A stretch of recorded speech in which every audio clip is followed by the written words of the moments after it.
आज हम carbon and its compound series का लेक्चर नंबर 4 अपलोड कर रहे हैं। इससे पहले 3 लेक्चर्स हमारे चैनल पे अपलोड हो चुके हैं, जिसमें हमने फंक्शनल ग्रुप और कुछ सिंपल कंपाउंड्स के बारे में जनरल नॉलेज ली थी। अब हम होमोलोगस सीरीज़ के बारे में पढ़ने जा रहे हैं। अगर आपने पहले 3 लेक्चर नहीं देखे हैं, आप चैनल पर जाकर ज़रूर देखें, जिससे आपको 4th लेक्चर ज़्यादा अच्छे तरीके से समझ आएगा। और आज का टॉपिक है homologous series. A homologous series is defined as the group of structural similar organic compounds which have same functional group, similar chemical properties and any two adjacent members differ by CH2 group। मैं आपको बताती हूँ कैसे। जैसे अगर हम example लें alkanes का, एग्जांपल हम इसमें होमोलोगस सीरीज़ का एग्जांपल हम ले रहे हैं एल्केन्स,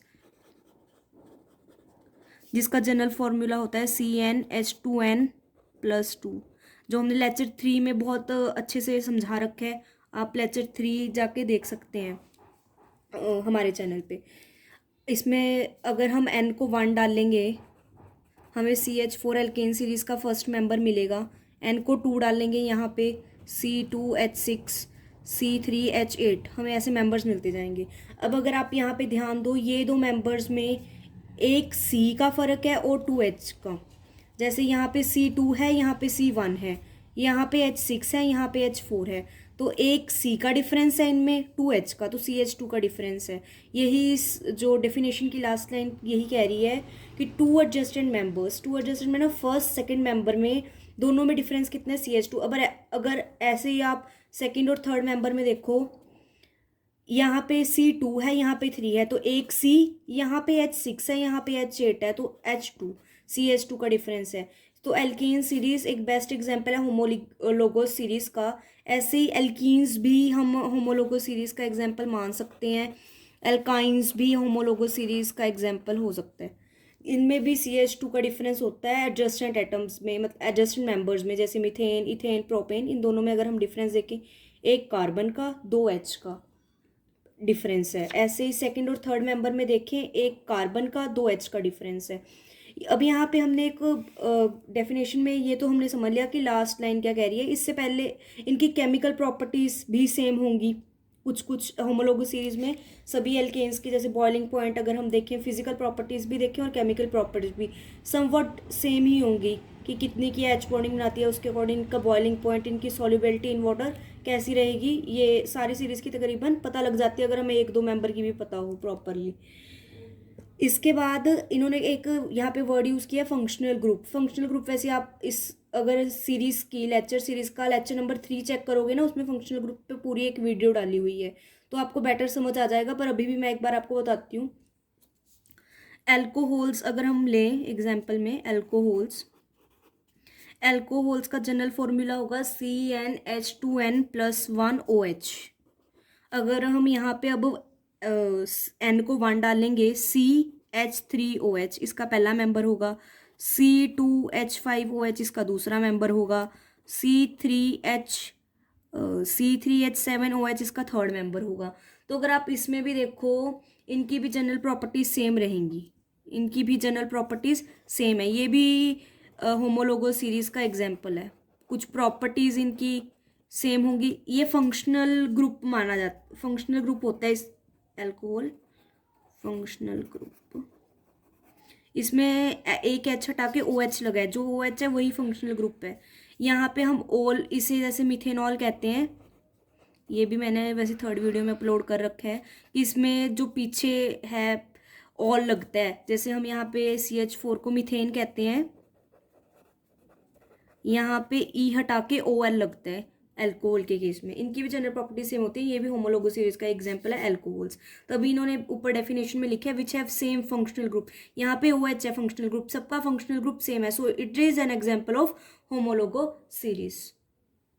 आगे हम कैरेक्टरिस्टिक्स ऑफ होमोलोगस सीरीज पढ़ते हैं। स्टार्ट करते हैं हम होमोलोगस सीरीज के characteristics. In homologous series all the members have same general formula, have same general formula.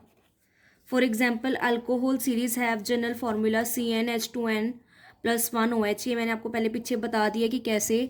जैसे हम पहली अल्कोहल लें, CH3OH, methanol,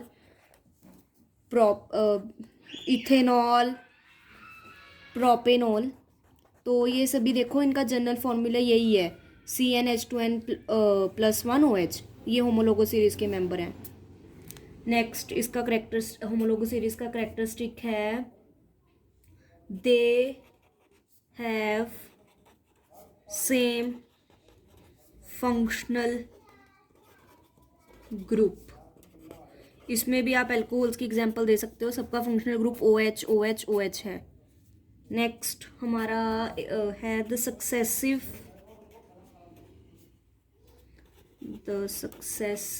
member of series differ by CH2। जो सक्सेसिव मेंबर्स हैं सीरीज़ के, वो CH2 से डिफर करते हैं। ये मैंने एल्केन्स का एग्जांपल लेके पीछे बताया है, दोबारा एक बार बता देती हूँ। CH4 C2H6 C3H8 अगर हम लें, इनमें देखो, इन पहले एडजेसेंट मेंबर में देखो CH4 C2H6, इनमें कार्बन का कितना डिफरेंस है, एक कार्बन का, दो हाइड्रोजन का, सो CH2। सिमिलरली नेक्स्ट मेंबर्स में देखो C2H6 और C3H8 में एक कार्बन का डिफरेंस है, दो हाइड्रोजन का। So this is a example of homologous series. Next point है the successive members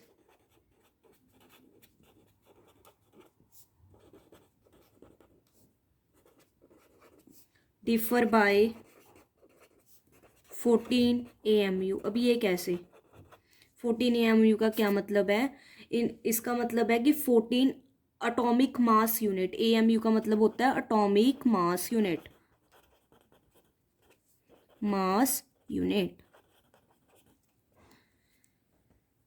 I hope आप सबको पता होगा कि कार्बन का अटोमिक मास 12 होता है और हाइड्रोजन का अटोमिक मास 1 होता है।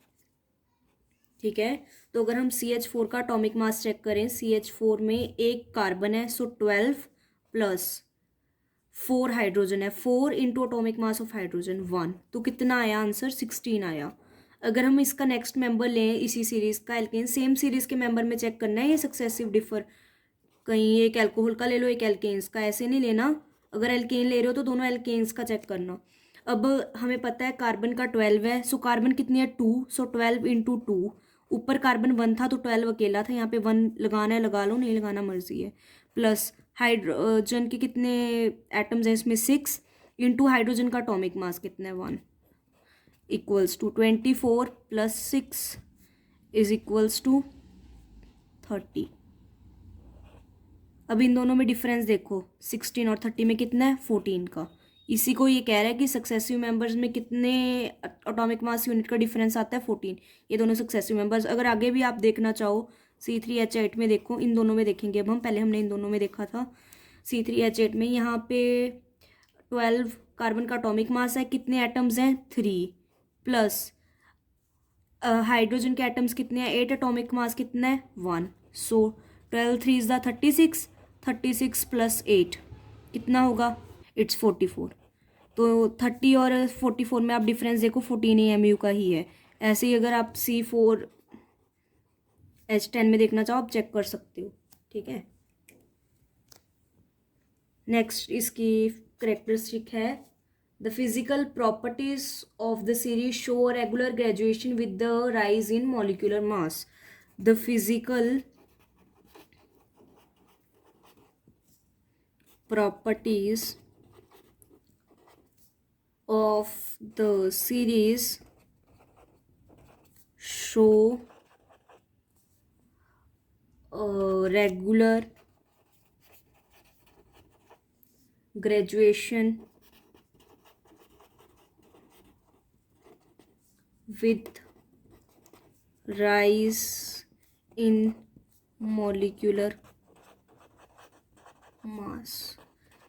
इससे मेरा मतलब क्या है कि जैसे फिजिकल प्रॉपर्टीज़ हैं, अगर मॉलिक्यूलर मास बढ़ रहा है, अब आप यहाँ पे देखो, मीथेन से जब हम प्रोपेन की तरफ आ रहे हैं, मॉलिक्यूलर मास इंक्रीज कर रहा है। मीथेन का मॉलिक्यूलर मास था 16, इथेन का मॉलिक्यूलर मास था 30 और प्रोपेन का मॉलिक्यूलर मास था 44, है ना। मास इंक्रीज कर रहा है, तो इसके साथ ही जो फिजिकल प्रॉपर्टीज़ हैं सीरीज़ की, वो भी अगर जैसे बॉइलिंग पॉइंट है, अगर वो डाउन द ग्रुप इंक्रीज कर रहा है तो इंक्रीज करेगा, डिक्रीज कर रहा है तो डिक्रीज करेगा।